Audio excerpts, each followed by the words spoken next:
Bonjour, que le Seigneur vous bénisse. Bien-aimés frères et sœurs, croyants du message prêché par le prophète William Marion Branham,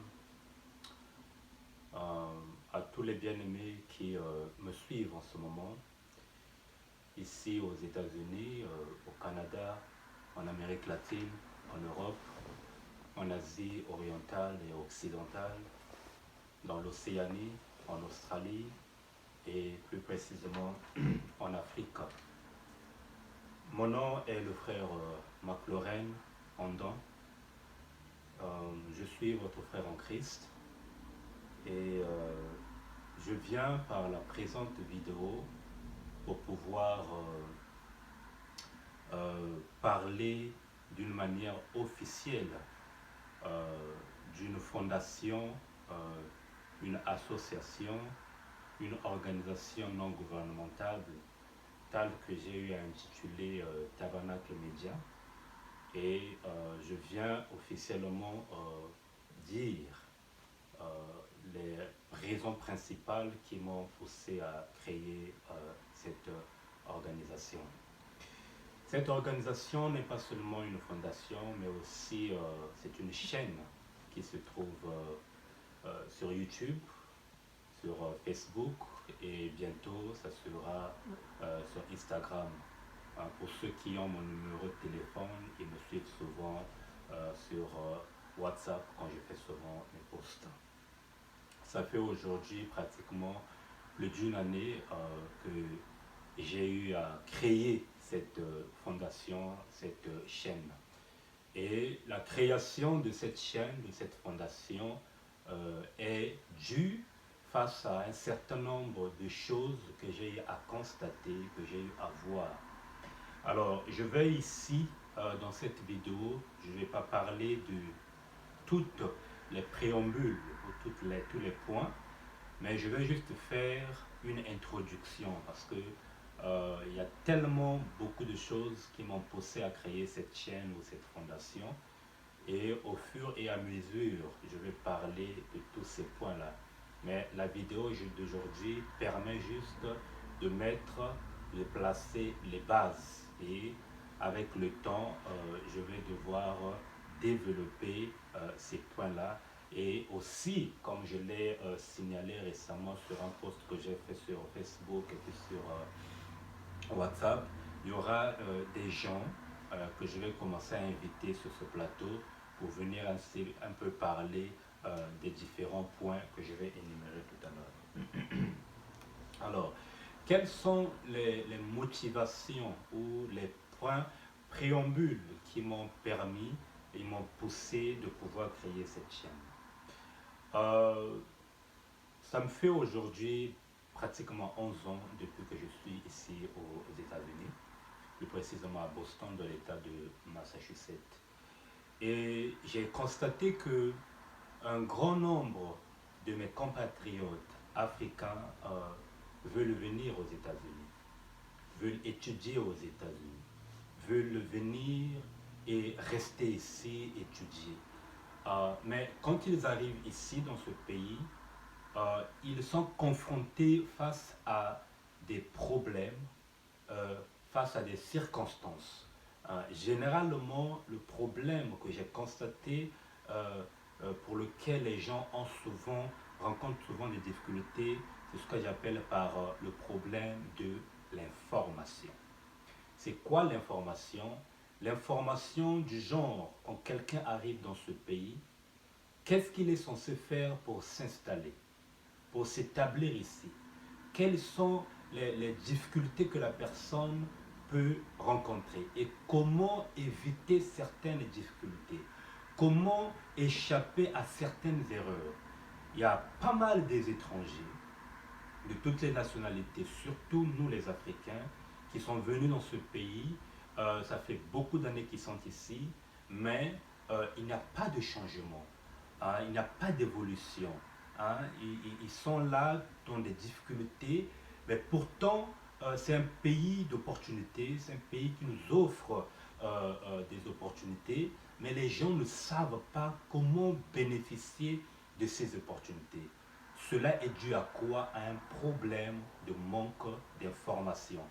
Donc, quelqu'un peut arriver dans ce pays et si tu es reçu par quelqu'un qui n'a pas l'information, tu verras que cette personne-là ne va pas évoluer normalement. Cette personne-là va commettre certaines erreurs qu'il était censé éviter s'il avait été bien orienté, bien informé sur un certain nombre de choses.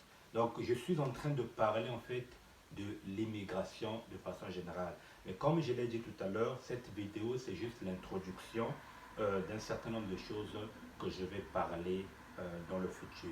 Il y a aussi un autre point que je vais parler, toujours dans le cadre de l'immigration, ce qu'on appelle par le credit record.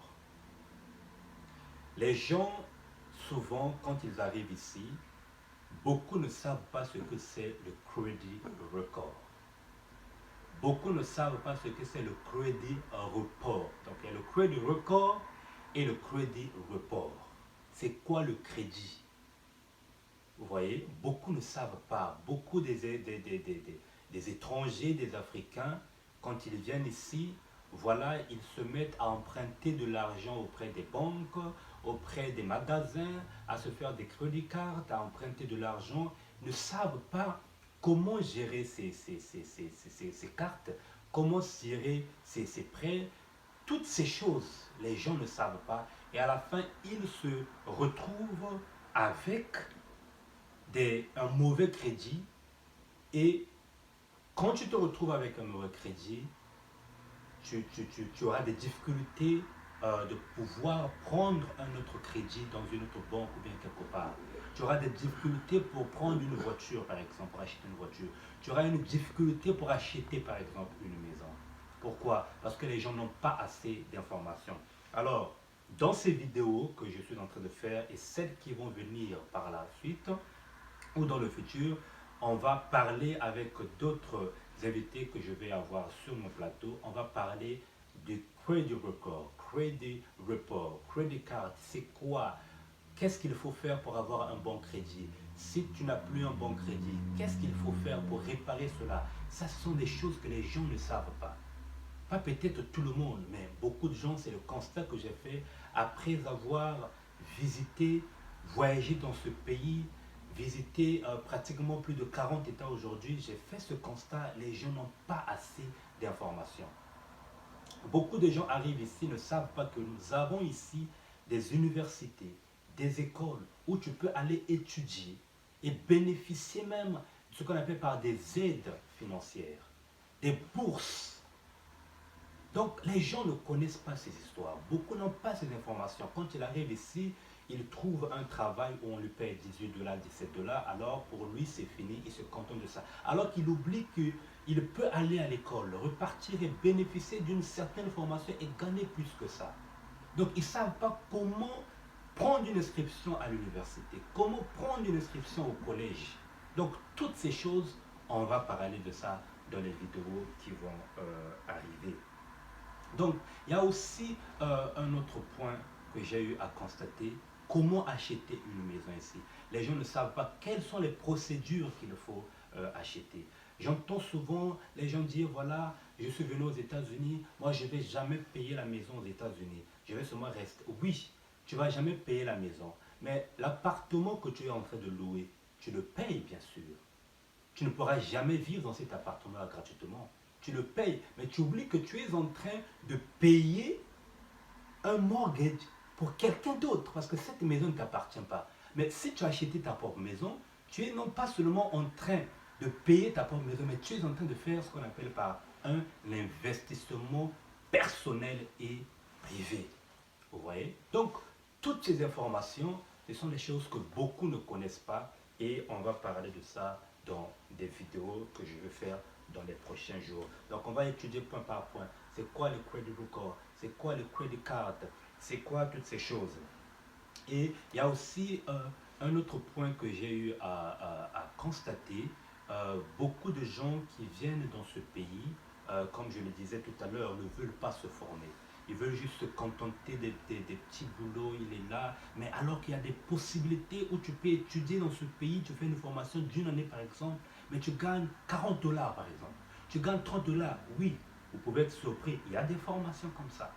Alors, on va parler de ça dans ces vidéos, dire quel genre de formation que tu peux faire, qu'est-ce que tu peux faire, voilà comment. Quand tu arrives dans ce pays, qu'est-ce que tu peux faire pour bénéficier des avantages de ce pays, ainsi de suite. On va parler de toutes ces choses. On va aussi parler sur l'entrepreneuriat. Je pense que nombreux pour ceux qui suivent mes posts sur WhatsApp, Facebook et YouTube voient souvent, je parle souvent de l'entrepreneuriat. L'entrepreneuriat, on va développer ça. C'est quoi l'entrepreneuriat? Comment être un entrepreneur? J'ai souvent constaté ici aux États-Unis, beaucoup de gens, tous, nous travaillons pour des gens. Et à un moment donné, parfois, on a des difficultés pour aller à l'église parce que tu dois aller travailler, tu dois répondre à tes obligations, tu veux demander une permission pour aller peut-être à l'église, quoi que ce soit, on te refuse.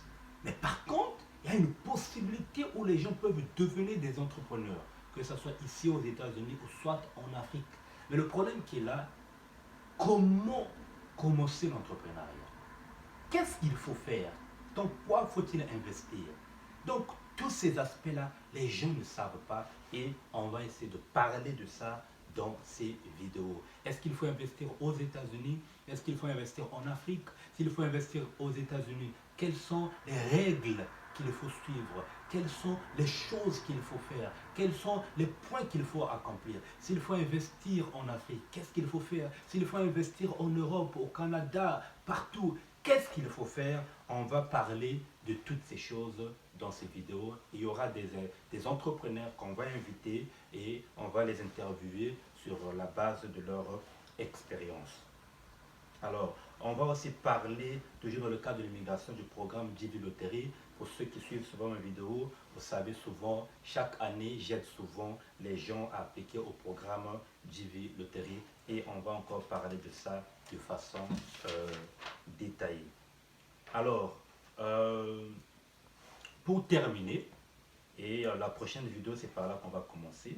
Pour terminer cette petite introduction, vous savez, en tant qu'être humain, en tant que visionnaire, en tant que chrétien, un homme normal, il y a 3 choses qu'un homme normal est censé avoir dans sa vie. Une fois que tu as ces 3 choses, tu verras qu'il y a beaucoup d'erreurs que tu vas éviter. Il y a beaucoup d'erreurs, beaucoup de catastrophes, de cadres économico-sociaux que tu peux éviter si tu as ces 3 catégories que je vais bientôt énumérer ou citer tout à l'heure. Donc, un homme normal, un chrétien, la première des choses qu'il doit avoir, c'est qu'il doit avoir un pasteur, que moi, généralement, j'appelle un conseiller spirituel. Donc, ça, je ne vais pas trop aller en profondeur sur ce côté-là. Je sais que vous êtes beaucoup des chrétiens qui me suivez. Vous savez ce que c'est l'importance d'avoir un pasteur.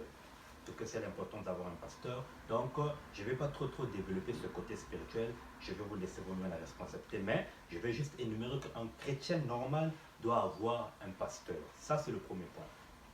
Le deuxième point, un chrétien, un homme doit avoir un docteur, que moi j'appelle un conseiller médical. Parce que tu dois savoir, est-ce qu'il y a une maladie qui se développe?